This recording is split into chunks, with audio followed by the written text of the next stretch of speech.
Hi artists, we're going to continue working on learning about different famous artists and what their impact was on the art world, and doing some art projects that are really simple that kind of reflect what they do. So Henri Matisse was one of the major players in post-impressionist, and with Picasso kind of brought into view really new and modern views of art. And towards the end of his life, he was kind of the early 1900s, and towards the end of his life, as he became more ill, he started working with very simplified forms, very decorative art and patterning. So really simplifying things down even more than the others had.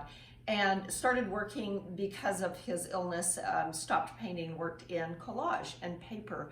So we're going to do one of a collage, a paper cutting out project to kind of reflect his later work. So this is kind of an example of a lot of different shapes, and I printed one out. It doesn't have great color because my printer is not great, but you can see the shapes, very much organic shapes. You can see big things, little things, medium-sized things. You can see the value, the darks and the lights that make up the patterning.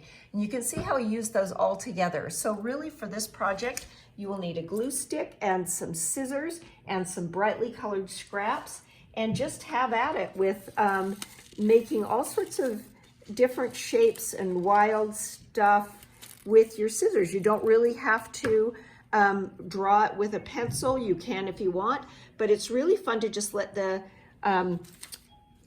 your scissors take the way, and think about the organic shapes, meaning shapes that have grown, and think about the negative as well as the positive. So the negative is what is left over after you've cut your thing out, and that can layer on in just as interesting a way as the positive of that.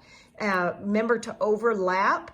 Remember with composition, it's always big things, little things, medium-sized things. Make sure you cut out little things, and repetition, you know, putting them in a row and having them repeat always makes it interesting.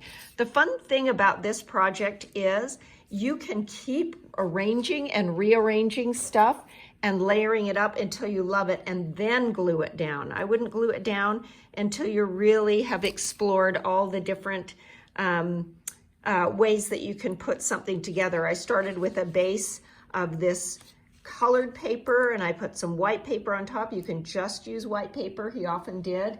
And remember the negative and positive things, and just keep building and rearranging till you love it. Then take your glue stick and glue it all down, and you'll have your version of a Matisse.